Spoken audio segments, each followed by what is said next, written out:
It's Amy, your Gray Girlfriend, and welcome to the Gray Girlfriend's Guide to Life podcast. First, let me say that I'm so happy and grateful that you're here with me. Out of the more than 3 million podcasts available, you chose this one, so thank you. This podcast was created for high-achieving women, real women who face and conquer real challenges, real women who are ready to take their lives to the next level. Between us all, we've been through it all, and I'm here to tell you, you can thrive despite it. So whether you're commuting to or from work or doing one of the other 50,000 things you do on a weekly basis, pop in your earbuds, my friend, and let's go. Today's episode is Mind the Gap. Last week, we talked about the gap and gain and how focusing on the gain, how focusing on how far you've come as opposed to how far you have to go is what successful people do. This week, we're going to dive deeper into the gap because it's the gap that trips us up. Specifically, we're going to look at why gap thinking is damaging, and then we're going to talk about how to get out of gap thinking and start living in the gain. But first, let's start by acknowledging that we're all human. We all have moments where we look at the list of things we'd like to accomplish and feel a pang of disappointment that we haven't checked more things off. But the key word here is moments. Having the occasional moment of gap thinking is not going to push your desires away any more than having the occasional sad feeling makes you a sad person. Just as you can be a happy person who occasionally feels sad, you can also have the occasional gap thought and still be a person who lives in a gain mindset. For the sake of clarity, I'm not talking about those who have the occasional moment of gap thinking. I'm talking about those of you who live in the gap. How do you know if you're living in the gap? Well, here are a few questions you can ask yourself. Do you look at your life and wonder how you got here? Are you thinking that there must be more to life than you're currently experiencing? Do you feel as though you're working to finance the best lives of those around you while you live a life of quiet desperation? Or maybe you find yourself living in a Groundhog Day existence where every day is like the day before and Friday always seems like it's weeks away. If you find yourself focusing more on what you don't want instead of what you do want, if you find yourself living in the gap, then you are likely living a life that bears little resemblance to the life of your dreams or the life of your desires. If you resemble this remark even a little bit, know this. You have the power within you to change your life. You have the power to create a more fulfilling life, but it starts with you. And here's a hard truth. No one is coming to rescue you. You have to change you. You can't run away from your problems because everywhere you go, you are there. To change your life, you first have to become aware of where you put your attention.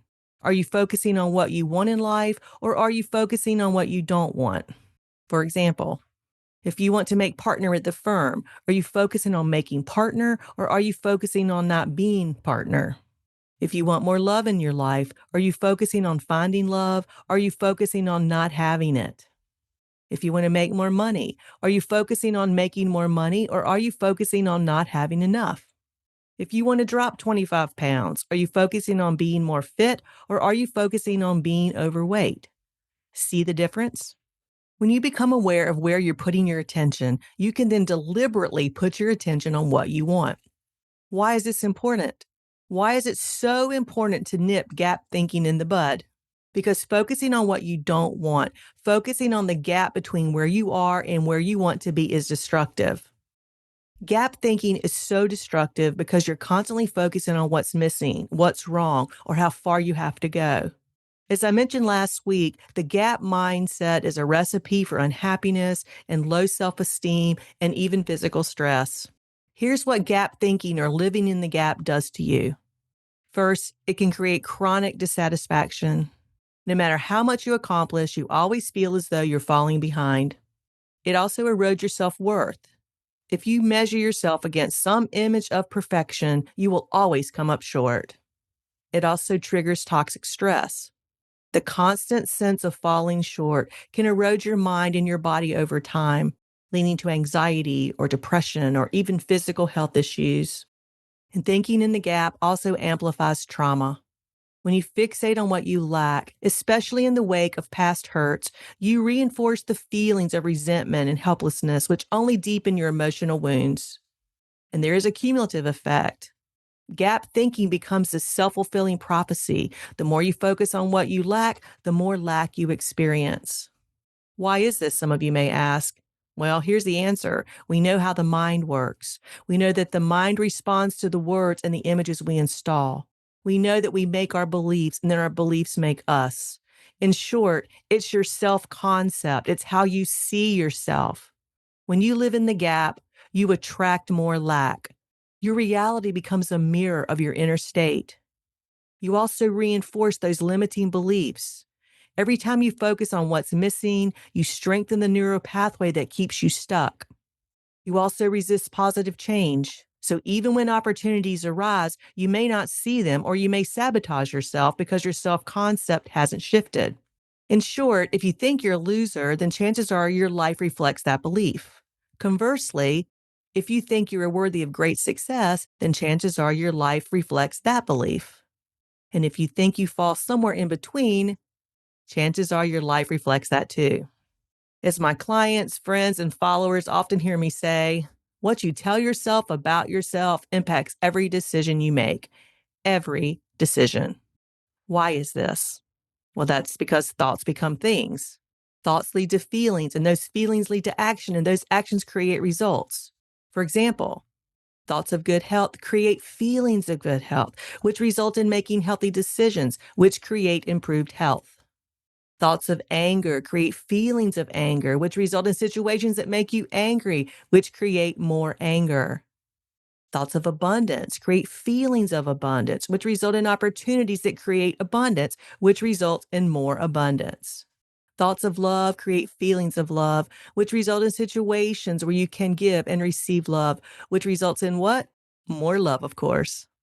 So, how do you break free from this mindset? How do you break free from the gap mindset? Well, the answer is simple. You change your mind.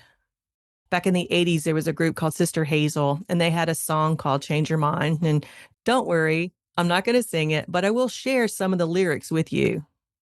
You've had enough of all your trying. Just give up the state of mind you're in.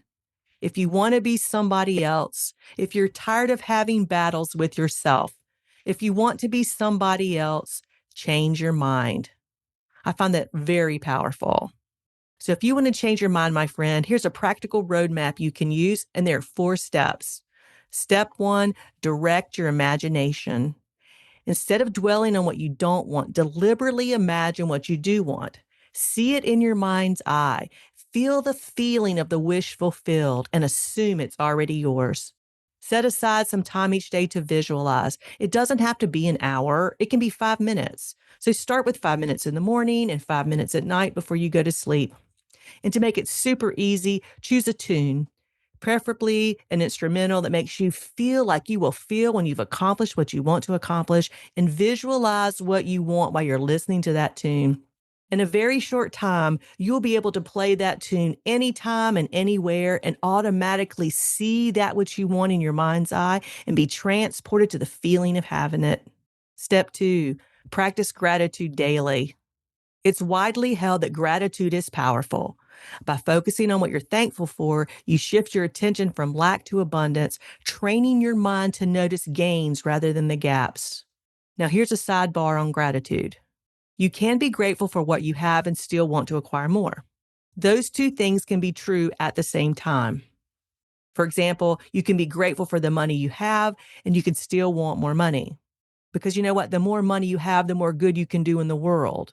I mean, the last time I checked, it takes money to build schools and hospitals. It takes money to dig wells. If you want to release 100 pounds and to date you've released 50 pounds, you can be grateful for the pounds you've released and still want to release more weight. You can be grateful for the home you have and still want a bigger home or a better designed home or a better built home in a better neighborhood. And I tell you this for this reason. Don't let gratitude for what you have make you settle for less than you desire. Step 3, you want to weed the garden of your mind. Because we're human, we drag old limiting beliefs and emotional baggage from our childhoods. To create new results, you've got to weed out those limiting beliefs through conscious awareness and mental discipline. Know this, my friend, it's okay to question the correctness of the things we were taught, whether our parents taught by their words or by their deeds. And as a matter of fact, Questioning the correctness of our parents' words and deeds is essential. Otherwise, your lack of questioning deems them perfect, and no one is perfect. Step 4, live in the end. And what I mean by that is this: act as if your desire is already fulfilled. It doesn't mean you fake it till you make it, but instead truly embody the feeling of your wish fulfilled. How you will feel when you increase your income. How will you feel when you release the weight? How will you feel the first time you open that door of your new home with that new key? That's the feeling I'm talking about. So while the concept of changing your mind is simple, the execution of it is not necessarily easy for those of us who experience childhood trauma. If you grew up in an abusive situation, whether that abuse was verbal, physical, mental, emotional, sexual, and or spiritual, and you have trouble implementing those previously mentioned 4 steps, hey, please be gentle with yourself. Show yourself some kindness. Those limiting beliefs, those lies run deep, and their roots are tough and gnarly, and they are decades old. But that doesn't mean you're destined to live in the gap. If you want to break free from the gap thinking and live in the gain mindset, you can do it, and RTT can help. RTT is a unique and innovative modality of therapy developed by the world-renowned Marissa Peer, and I'm proud to tell you that's who trained me. RTT combines the best elements of cognitive behavioral therapy, neurolinguistic programming, and hypnotherapy to rapidly uncover and reframe the subconscious beliefs that keep you stuck in gap thinking. And here's how RTT helps you stop gap thinking. First, RTT uncovers the root cause. RTT helps you identify when and how your limiting beliefs were formed, often in childhood, before you were even aware of them. Then, RTT reframes those negative beliefs. Through guided hypnosis, RTT allows you to see those beliefs for what they are. They are lies, my friend. They are outdated stories, and RTT replaces them with empowering new narratives. Then RTT reinforces positive suggestions. It plants new positive beliefs deep in your subconscious, making it easier to focus on your gains and the possibilities rather than the gaps and the limitations. Then RTT creates new neural pathways. By listening to customized recordings after your sessions, you reinforce those changes. You literally rewire your brain for a new mindset.